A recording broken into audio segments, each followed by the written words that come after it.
Welcome to the Leaders in Payments podcast, where we talk to C-level leaders from across the payments landscape. We'll be discussing the products and services that impact the payment space today, as well as trends and predictions for the future of payments. We will also hear stories from our guests about their journeys to the top. We're a very hands-on organization to where that's how we started. Just to be totally transparent, Greg, there's still a lot of clients that have my personal cell phone number that I still take calls on because they're clients that have been with me since the beginning and they trust us and they trust me. And that goes a long way, not only in this organization, in this company, but also in the world. Trust is a lot. And when you lose someone's trust, it doesn't go well. So we've always tried to do the right thing. Of course, there's times where it's difficult, but you give that client a great experience, they're going to come back.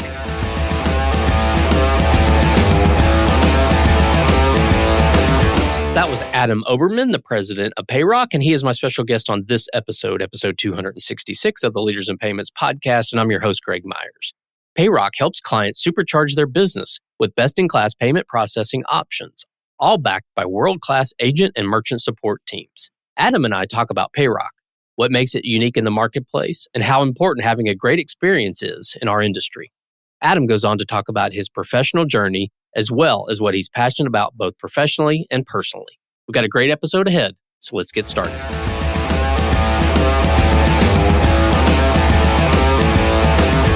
Hi, Adam. Thank you for being here and welcome to the Leaders in Payments podcast.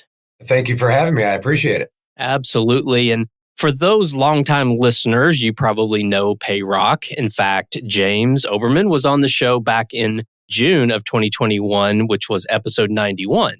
Today, we're talking to Adam, and we're at episode 266. So hopefully we can fill in what Payroc has been up to in the last couple of years. So let's start with this, if you don't mind, Adam. Tell the audience a little bit about yourself, maybe where you grew up, where you went to school, where you currently live, a few things like that.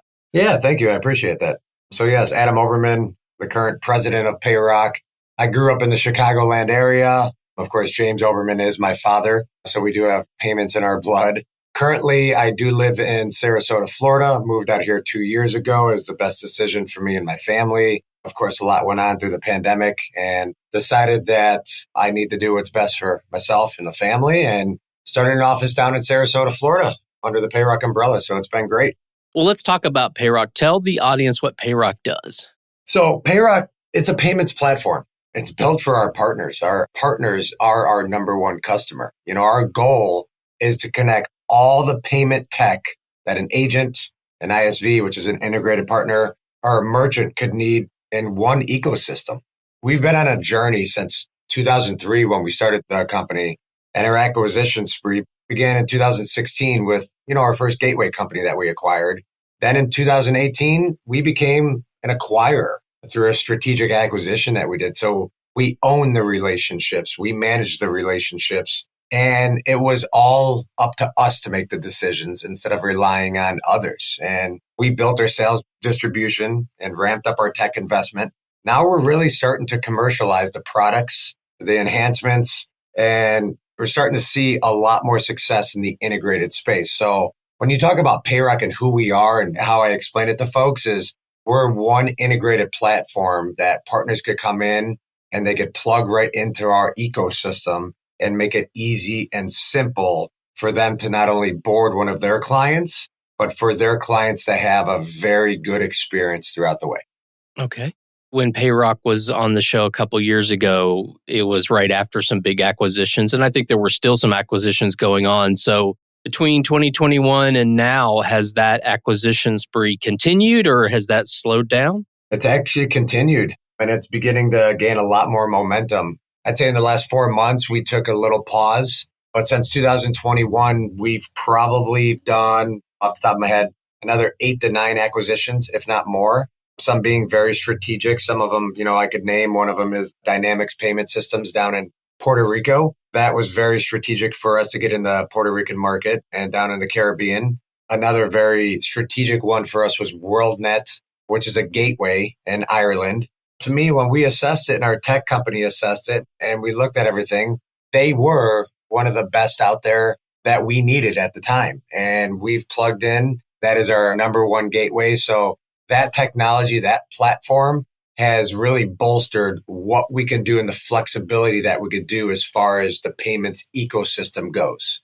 Now, there's been a lot of other acquisitions since then that has been either smaller independent sales organizations or a couple tech companies that we've done. But yeah, we have not slowed down, and we actually have a lot more on the horizon right now. We're not letting off the gas pedal when it comes to acquisitions. We want to make sure that each acquisition comes with, of course, a ramp up to where it's not a declining asset. It's more of an asset that's going to enhance what we're doing and how we're doing it. And it's also going to come with technology that we're looking for and that we're focusing on. So we're not as wide as we used to be when it came to acquisitions. It's not come one, come all. It's a lot more strategic now and what's going to fit best for what we're looking to do in the future. Are there specific verticals or markets that you focus on from your partner's perspective, or is it really any type of partnership? I'm so glad you asked that question because we're right in the middle, the end of 2023 going into 2024. My battle cry to the company is focus. Since the beginning of time, it's been, okay, what can we go after? What can we get? Where can we enhance the customer's experience? And it's kind of been fragmented, and it's been a big blanket. And ever since the acquisition of WorldNet a year and a half ago, they came with amazing technology, but they also came with a focus, and that focus was on the unattended space. If it's AV charging, amusement parks, laundry, parking, stuff like that, they were a disruptor in the industry when it came to unattended. So what we've done is we've doubled down on that vertical, and you'll see a lot coming out at the end of this year in 2024 on how we're actually tripling down. Because when you stay focused on a vertical and one thing, you don't get distracted by other things. So we have a whole business unit that has stood up just for our unattended. And then, of course, the other verticals that we're getting into is going to be very strategic on our plays and our technology and our capabilities. Now, the agent field that we have, the agents and ISOs that are out there, we have over 2,000 of them. Of course, they go after restaurants. They go after hair salons. They go after bakeries. You name it, they go after it. And we'll take it. That's on the agent side. But the integrated side, it's more focus driven. The agent side, it's more of a wide net. Okay. And this may be something that comes up later, but I'm going to go ahead and ask it here. There's this obviously trend towards, as you mentioned, this vertical focus and even software companies becoming payments companies. And I think it's even moved beyond payments to embedded finance. I mean, how does that all play into your company? It actually plays very well. If you surveyed 10 different people in the industry and they asked, who is Payroc? You'll get some responses. We're a mega ISO. We focus on agents. We're the last safe place for agents to go to. We take care of the agents, agent. And some of that is true. A lot of that is wrong. We're not, of course, a large glorified ISO. We are a acquirer and a processor. And also on the agent side, look, the agent and the ISO business has gotten us here.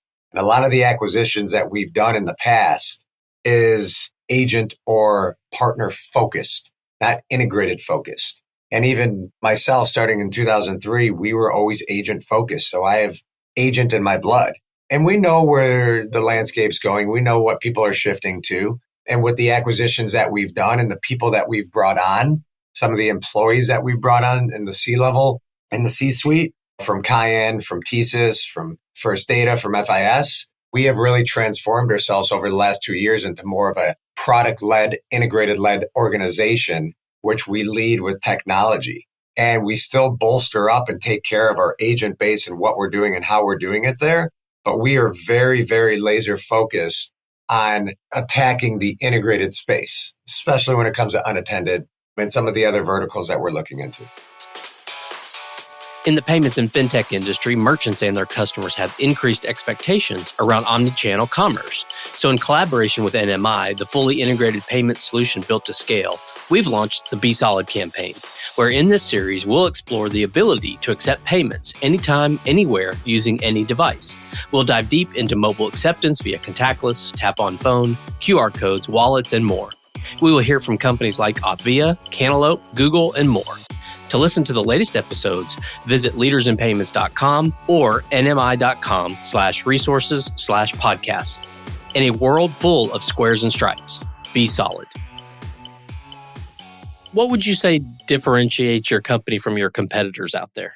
Well, what differentiates us is our commitment to both the traditional and the tech-enabled payment partners. So that goes a long way because we are committed to them. And one of our core values is we always do what's right, even when someone is not looking. That's extremely hard to say in the world we live in today, but that's been a staple for not only Payroc, but myself since we started. And I remember looking at my brother and cousin in the eye 20 years ago and said, how are we going to differentiate ourselves in the industry?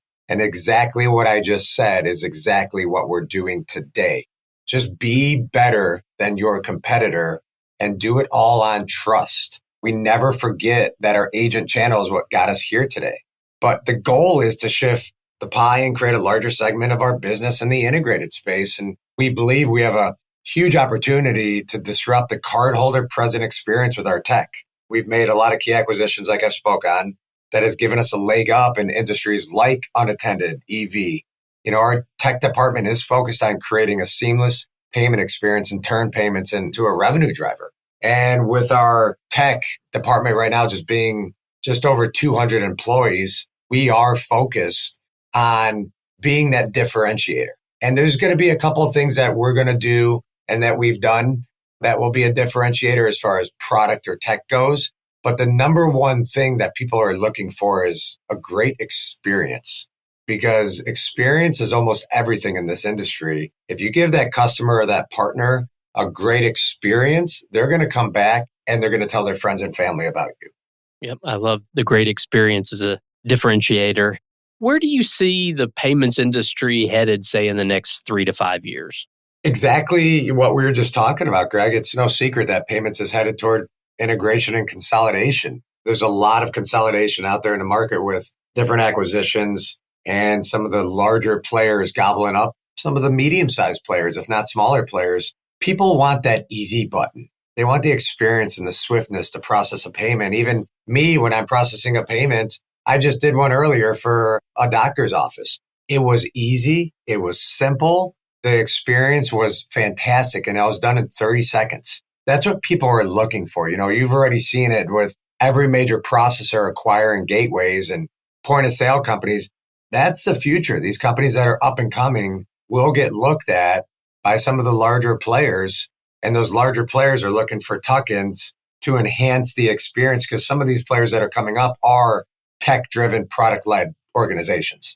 I was talking to someone the other day and they're like, a lot of people will say you want the payment experience to disappear or be frictionless. I like the way that you're putting it as it's a great experience. How many instances can payments go away completely, right? There's always the Uber example, but what's the reality of that? I love the concept of the great experience because there's always going to be payments and there's always going to be an experience. I don't know if you agree with that, but that's kind of what I've heard. Yeah, absolutely. Even the experience we get when our customers call in to our operations center, they want a good experience in hanging up that telephone and saying, that was easy. That was simple. From the experience of boarding a client to integrating the client to processing with the client to settling with the client. And then when they do have issues, the call in to having that human interaction, that goes a long way. And that gives them a good payment experience. And we're a very hands-on organization to where that's how we started. Just to be totally transparent, Greg, there's still a lot of clients that have my personal cell phone number that I still take calls on because they're clients that have been with me since the beginning and they trust us and they trust me. And that goes a long way, not only in this organization, in this company, but also in the world. Trust is a lot. And when you lose someone's trust, it doesn't go well. So we've always tried to do the right thing. Of course, there's times where it's difficult, but you give that client a great experience, they're going to come back. Yep, totally agree. So let's switch gears a little bit and talk about you. So tell us about your journey to your role there as president at Payroc. Yeah. So like I said, in 2003, my brother, Nick Oberman, and my cousin, Ryan Hallett, and myself started a company called Retriever of Chicago, which we then rebranded into Payroc. And then through all the acquisitions and mergers, we are now a much different company. And for the first 13 years of my business, I kind of ran the president/CFO role. I did go to school for accounting and finance, and I worked with major merchants. We're a smaller organization, so it was easier to do that. And then 2016, when we did our acquisition of iTransact, I went to full-time CFO and major merchants and kind of got out of the president role. And then fast forwarding to 2018, when we acquired Integrity Payment Systems in Des Plaines, Illinois, and became that acquirer, myself and Michael Ponder actually shared the president role. And he was the CEO and president of Integrity. And over, I'd say, about a 6-month time frame, we were doing a transition of me rolling into that president role. And then in 2019, we did a merger with Parthenon Capital as our PE firm, which is an amazing company, an amazing capital partner. And within that merger and acquisition, 3 other companies came along. Payscape out of Atlanta, NextGen International, or NextGen that came out of Montana, and then Caledon, which is our Canadian platform. And within that acquisition, of course, there was already an organization that had a CEO, that had a president. And Parthenon and my father at the time asked me to take a step to the right and be the chief revenue officer and really grow sales and get this organization humming and all integrated on what we're doing in our agent space, our inside sales and direct space, our international space, and then our integrated space. So I played that role for about a year, and then I rolled back into the president role, running the full day-to-day job of what we call president. And I love it. I love dealing with our 800 plus employees. I love dealing with the executive team.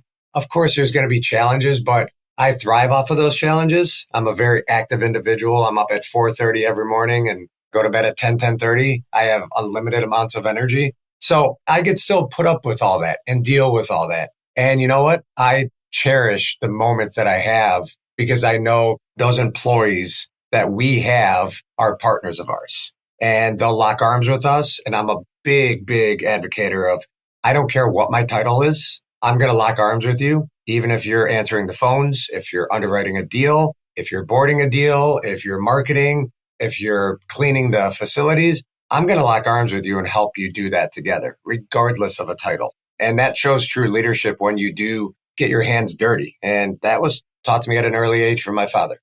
So did you ever think in 2003, 20 years ago, that you'd be helping to run an organization of 800 people? Never.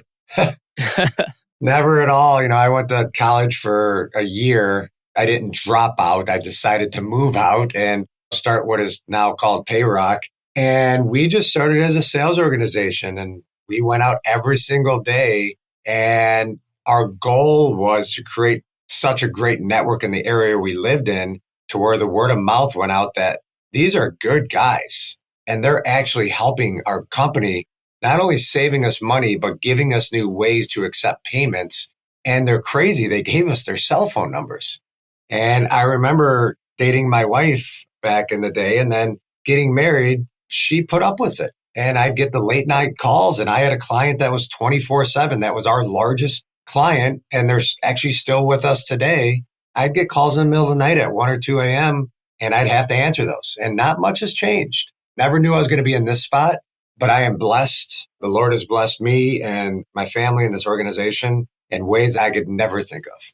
That's awesome. So what are some things you're passionate about? So maybe one work-related passion and one personal passion. Yeah. Work-related passion, honestly, is I get to work with amazing people. And I'm not saying that just to make the people who are going to listen from Payroc's head big, but the individuals I get to work with is not only my father and my brother and my cousin and some other family members, but I get to work with experienced individuals that have degrees in college. I don't. That have been around the block, that have sold organizations, that have already made great money in this company, in this industry, I apologize. And then I get to deal with and work with the people who are really looking up to you to say, I want to follow in your footsteps. I've been told this a couple of times that we are just recreating the blueprint that Payroc did. So you already laid the groundwork for us. That's so cool to hear. Never thought I'd be in that position. Always thought of myself as a leader, but never thought I'd be in the position I'm in. I'm going to go back to it's been because we've done the right thing. And, you know, you could go on all the reviews of Payroc. Of course, there's going to be the naysayers, but overall, we have given a great experience to not only our employees, but our customers. And then on the personal side, honestly, I'd say my family. That's my passion. I have 6 little kids. I actually just turned 40 years old yesterday. My kids are 13 down to 3.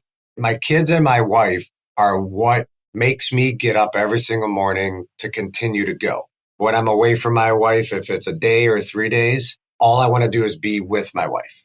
And all I want to do is be with my kids. So I would say my passion is my family. Of course, there's other things. I play the drums. I'm an avid golfer. I'm really big into my church. But at the end of the day, it all comes back to family. And that's what I have instilled into Payroc, because family is most important to me. I've been taught in life that God comes first, family comes second, work's third or fourth. And if you're not putting your family first, then you're going to be in some trouble down the road. I'm not saying don't disregard what you're doing in your work, in your job, but all these individuals that have come on, the town halls I do to all 800 plus employees, I talk about family. I talk about how important that is. I talk about if your son or daughter has that baseball game or that soccer game, but you have that report you got to finish, you better go to that baseball or soccer game. That is far more important than what we're doing here at Payroc, because family will always, always be there for you. And that goes a long way with me. And I'm a huge advocate of that. And that has stuck with me since the beginning of time. Awesome. Well, thanks for sharing that. Next question. So again, it goes around kind of advice. So it's a good segue. As someone who's been in the industry for a long time, let's say you have someone coming to you and they've just graduated and they're looking at the payments industry and they're like, wow, I want to build a career in that industry, and they want to come to work for you, or they just want to find a company in payments or fintech, but they want to build a career and they say, hey, Adam, what should I do to be successful in this industry? What would you tell them? I would tell them to dig into every facet of the industry. Payments is confusing.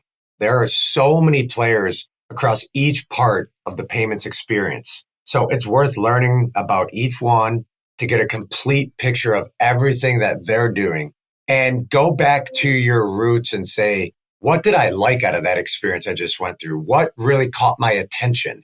If you come into Payroc today, you're going to learn about the 800 different products that we have. Don't focus on the 800 different products.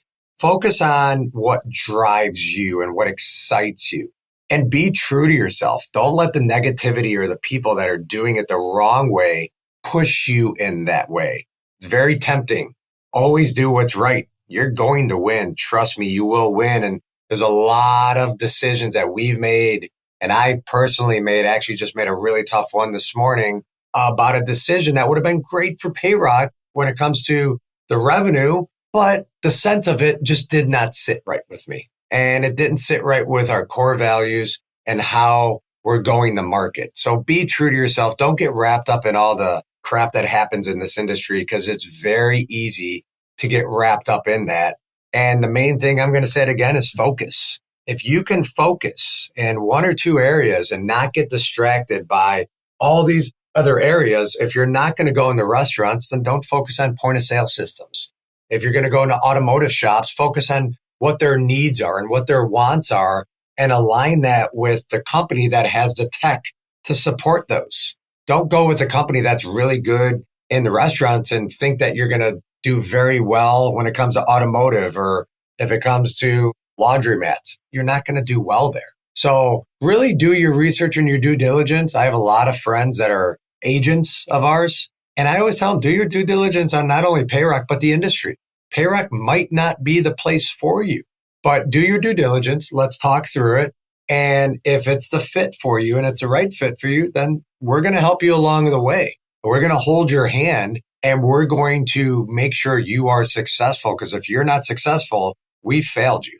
That's great advice. So, Adam, we've covered a lot of ground around the company, the industry, your journey and your passions. Is there anything else you'd like to cover before we wrap up the show?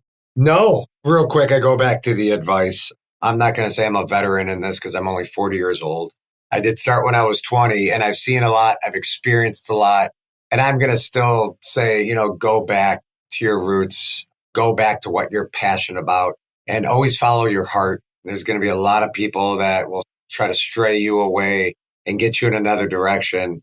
As long as you're focused you're going to be in the right spot. You're going to get burned. Over the years, I've gotten burned numerous times, but those have taught me and those have helped me build into the individual I am and the leader I am. And surround yourself with positive people. It's hard when you get the negative people around you that they just pull you down and drag you down. You got to stay focused and eliminate those distractions. And that's the number one thing that has really helped me through the journey that I've gone through. And just be who you are. Don't change just because someone wants you to change. Great. Thanks for sharing that. It's great advice. So, Adam, thank you so much for your time today. I know it's very valuable. So again, thank you for being on the show today. Thank you very much. I appreciate it. And to all you listeners out there, I thank you for your time as well. And until the next story. Thank you for joining us this week on the Leaders in Payments podcast. Make sure you visit our website at leadersinpayments.com, where you can subscribe to the show and where you'll find our show notes. If you enjoyed listening, please share on your social channels as well.